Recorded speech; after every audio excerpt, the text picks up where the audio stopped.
Back on Morning Drive, we welcome in our colleague on Golf Channel and NBC, Mark Rolfing. Rolf, we appreciate your time. Hope you're safe and doing well in this era of COVID-19. Let's start with the PGA Tour news. A revamp schedule starting in June, 4 straight events without fans. What was your initial reaction?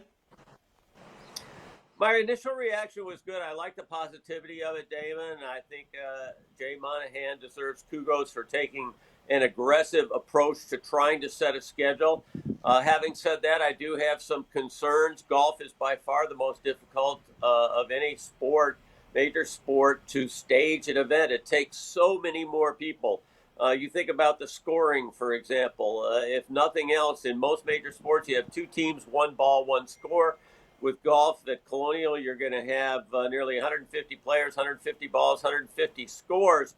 So it just takes a lot of people to stage that, and I would hate to see a situation where the PGA Tour experience is too severely compromised by simply trying to get going here. I'm sure they're addressing all those issues when they look at this. Well, this is a brave new world, Rolf. As you know, there's been discussions about having a Ryder Cup without fans. That seems unlikely, but a major championship, maybe the PGA without fans, seems more plausible. How does that sit with you? Well, certainly I do not believe, Damon, that you could have a Ryder Cup without fans. I think that would be a big mistake. I think it would severely compromise the integrity of the Ryder Cup. The fans are really what make the Ryder Cup.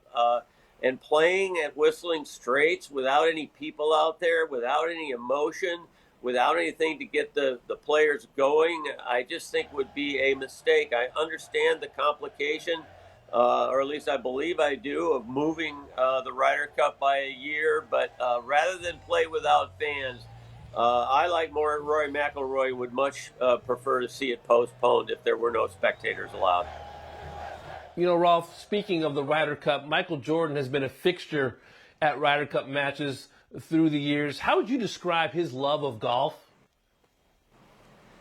He's got an amazing love of golf. I've known Michael for many, many years and played a lot of golf with Michael. The Ryder Cup, I believe, is his favorite event in all of sports.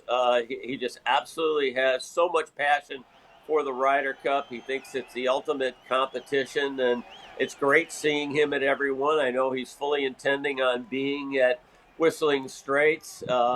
And it's interesting, as I watch him go around the Ryder Cup, it's amazing to me how the people give him space and they respect how much he really does look at the Ryder Cup and look at it with passion, and they're not bothering him. They're not asking him for autographs. I think it would be different if he was at just another event. The Ryder Cup is a perfect MJ event. Well, he does love this game, as you put it so beautifully. I understand he also has a new golf course, a private club. Not a lot is known by the public. What can you tell us?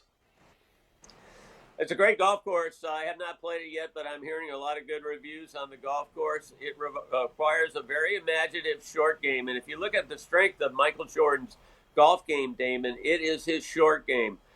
He plays golf very much the way he played basketball, around the rim. He's got tremendous touch. He's a fabulous putter, particularly from about 6 feet. 6 to 8 feet. He is really, really good. He's also an excellent chipper. He's got very soft hands. He's got a Patrick Reed kind of emotion around the greens. And so I know that this new golf club of Michael's puts an emphasis on the short game, because that's going to play into his strength, and he's going to get any advantage he can.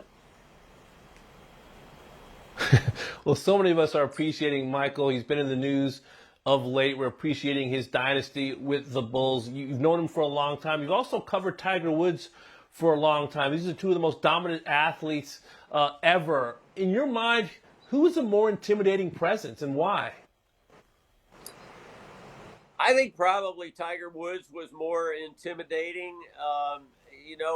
Golf is a slower moving game than basketball, so inherently that's a big difference.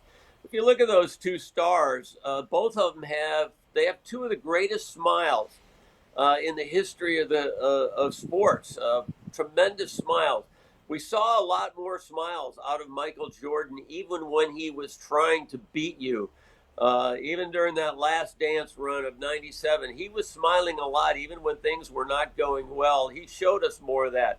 Tiger, on the other hand, I think mentally intimidated his opponents a lot more than Michael, and a lot differently. Michael just did it because he was so much a better player. Tiger, I think, mentally put other players in a position where they just simply couldn't perform to their highest level when they played with him or when they saw his name on the leaderboard. So I would say if you put the two head to head, both were intimidating, but I think Tiger was probably more. Wow. Two athletes will be discussing till the end of time and trying to take cues from their greatness. Rolf, stay safe. We appreciate your time, and we'll speak to you soon. All right, take care, David.